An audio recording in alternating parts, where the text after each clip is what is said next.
औज़ुबिल्लाहिमिनश्शैतानिर्रजीम बिस्मिल्लाहिर्रहमानिर्रहीम। कैसे हैं दोस्तों? उम्मीद है सारे दोस्त खैरियत से होंगे। आज हम इस वीडियो में बात करने वाले हैं एक ऐसे सेंसर के बारे में, स्पीड सेंसर के बारे में, बाइकल स्पीड सेंसर, इसकी लोकेशन के बारे में और इसकी वर्किंग कैसे काम करता है और ये कहाँ पे फिट होता है, इसका क्या काम है, इसके कनेक्शन कैसे होते हैं, अगर हमें चेक करना हो तो कैसे कर सकते हैं।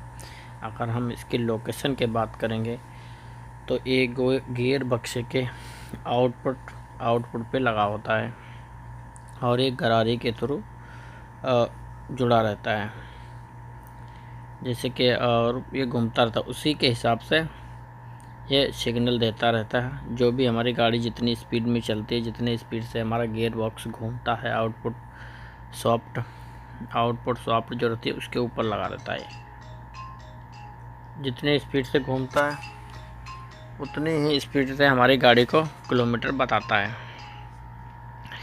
अगर हम बात करेंगे इसकी वायरिंग के बारे में तो इसके ऊपर 3 तार लगे होते हैं।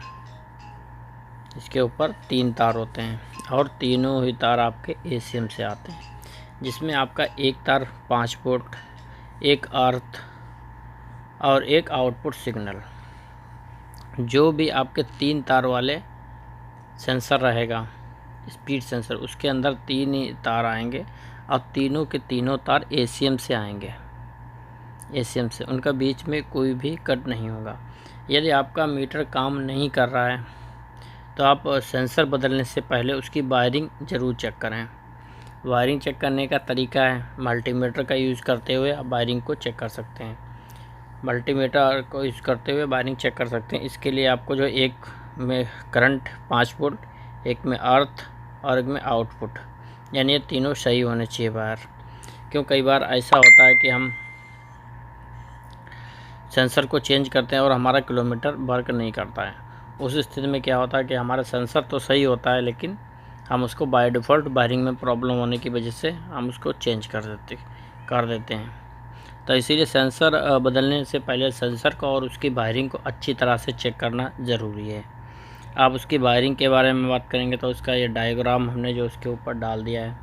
लेकिन इसके ऊपर जो 5 वोल्ट होते हैं, आपके कैम शाफ्ट पोजीशन सेंसर और क्रंक पोजीशन सेंसर, तीनों के जो 5 वोल्ट होते हैं वो एक ही जगह से आते हैं। मतलब एसीएम का जो आईसी है उसमें एक ही आईसी होता है और वहीं से 5 वोल्ट आते हैं।